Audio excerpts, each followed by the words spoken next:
Hello, Royal members! In this exquisite video, I will be teaching you all about conjunctions, the types, and how to punctuate your sentences when using conjunctions. Let's jump right in. Welcome to Level Up with Coach Irene. What is a conjunction? A conjunction is a word used to connect words, phrases, clauses, or sentences. They help to create complex sentences and show relationships between different parts of a sentence, such as time, cause, contrast, or condition. For example, she bought apples and oranges. In this sentence, the conjunction and was used to connect apples and oranges. Another example would be, your bag is neither on the chair nor in the room. The conjunctions are neither and nor. They connect two phrases, on the chair or in the room. Here is another example. Joshua went to see his mother, but she wasn't around. The conjunction but here connects two clauses. The first clause is Joshua went to see his mother. The second is she wasn't around. Like you observed in these sentences, conjunctions were used to connect words, phrases, clauses, or even sentences. To proceed, we will be looking at the types of conjunctions in English. There are four main types of conjunctions. They include coordinating conjunctions, subordinating conjunctions, correlative conjunctions, and conjunctive adverbs. Coordinating conjunctions are used to join words, phrases, or independent clauses that are of equal importance in a sentence. They are the most commonly used conjunctions in English. They create compound sentences and allow for smoother connections between ideas. They include for, and, nor, but, or, yet, so. Note that the word nor and for are not often used as a conjunction. For is commonly used as a preposition. However, they are also conjunctions. To proceed, let's talk about how to punctuate coordinating conjunctions correctly. Let's use these examples for illustration. Favor's car is big and beautiful. If you rightly observe, this sentence does not have a comma. The reason is the conjunction and only connects two words, sometimes two phrases.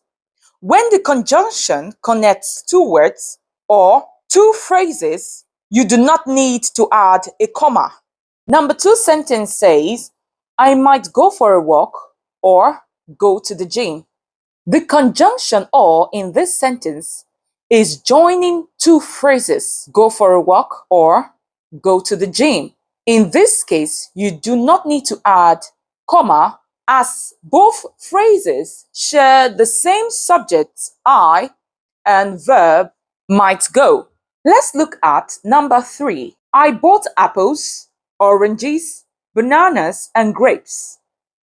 In this sentence, we used comma to separate each item and made the list easier to read. If you observe, I didn't add a comma after banana. It is optional in this sentence. However, for complex sentences, it is important you add a comma. Let's look at this example to buttress my point. I invited my parents, Oprah Winfrey, and Denzel Washington. This might mean that Oprah Winfrey and Denzel Washington are the speaker's parents. However, if the sentence is with a comma, it makes it clear that Oprah Winfrey and Denzel Washington are separate guests, not the speaker's parents. It becomes, I invited my parents, Oprah Winfrey and Denzel Washington. Let's look at another rule. When a conjunction connects two independent clauses, you should always put a comma after the first clause. Examples: she loves reading books and she writes poetry in her free time. We could go out for dinner or we could cook something at home. If you observe, in each sentence, each clause can stand on its own. I mean, she loves reading books can stand on its own without adding the other part of the sentence. Same with the other part of the sentence, she writes poetry in her free time. This sentence can as well stand on its own. When conjunctions connect two independent clauses, a comma is usually needed before the conjunction, like we can see in these sentences. I wanted to join the team, but I missed the registration deadline. She was tired, yet she continued working until midnight. He saved money all year so he could travel during the summer. To proceed, we will be talking about subordinating conjunctions with the correct usage of punctuations. Subordinating conjunctions connect an independent clause with a dependent or subordinate clause, showing a relationship such as a cause, time, condition, or contrast. They include although, because, since, while, if, unless, after, before, though, whenever, so that, wherever, and others. Let's look at some examples. She stayed home because it was raining. The word because introduces the reason for staying home. The clause because it was raining depends on the main clause for its meaning. Another example would be although he was tired. Did you observe? Although in this sentence introduces a contrasting idea.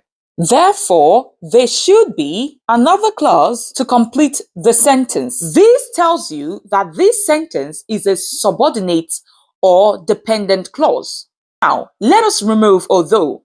The remaining sentence would be he was tired. It therefore becomes an independent clause.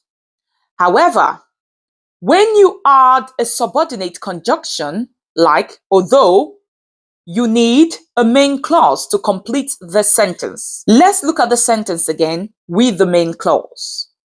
He went for a walk, although he was tired. Another example would be, she read a book while he cooked dinner. The subordinate conjunction here is while. Note that this sentence can be said in two ways. The other form would be, while he cooked dinner, she read a book. The difference between these two sentences is that one has a comma in between and the other doesn't.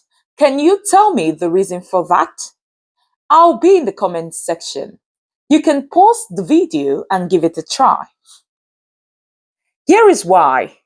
When you connect a dependent clause with an independent clause, if you put the dependent clause first, you have to put a comma after it. However, if the independent clause comes first, you do not have to put a comma. To proceed, let's look at correlative conjunctions. They are pairs of conjunctions that work together to join equal elements in a sentence, such as words, phrases, or clauses. They add emphasis or clarify relationships between these elements, often highlighting comparisons, choices, or contrasts. They include either or, neither nor, not only, but also, both and, whether or. Let's look at some examples. You can either stay here or come with us. She is both talented and hard working.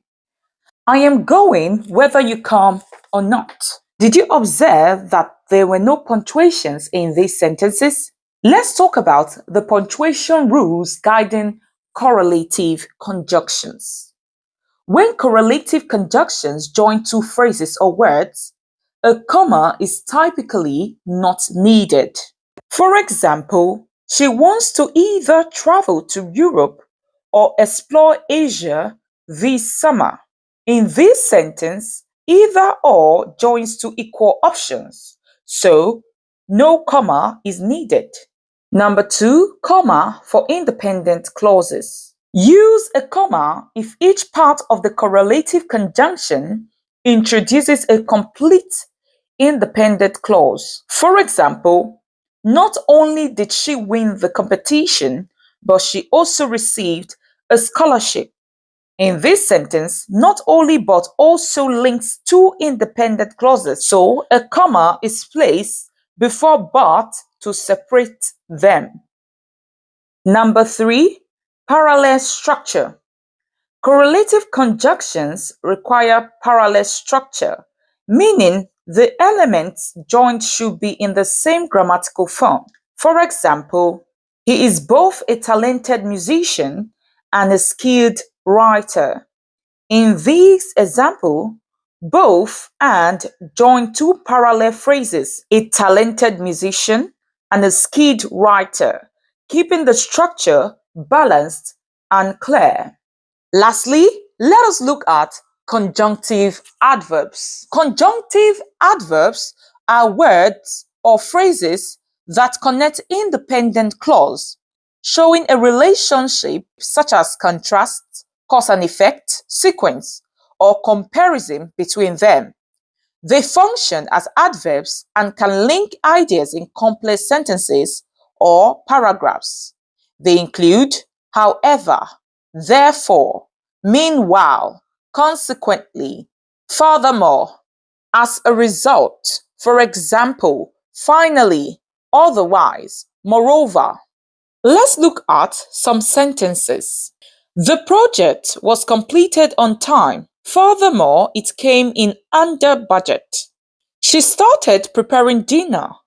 Meanwhile, he set the table. She wanted to go for a walk. However, it started raining. If you observe, in the sentence, there are both commas and semicolons. This is a special rule for using conjunctive adverbs. Looking at the sentence, you can see that there are two clauses. Let's look at the first sentence. The project was completed on time. The other sentence says it came in under budget. You can see that both clauses are independent. Conjunctive adverbs usually connect independent clauses. Let's look at the last sentence. She wanted to go for a walk, however, it started raining. Like you know, but can be used in place of however. For example, she wanted to go for a walk, but it started raining. What did you notice? The punctuation is different.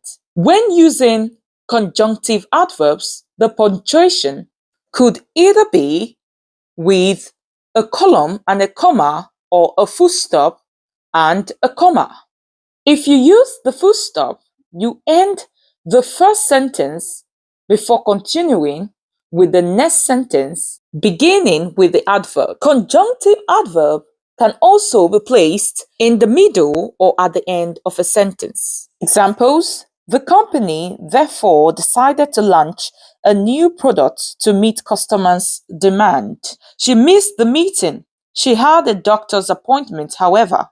The usage of conjunctive adverb in a sentence often adds a natural pause, which is helpful in expressing a relationship between ideas. Way to go! I trust that you got value. Do well to like, comment, share, and subscribe to our exquisite channel. I'll see you in my next video. Bye for now.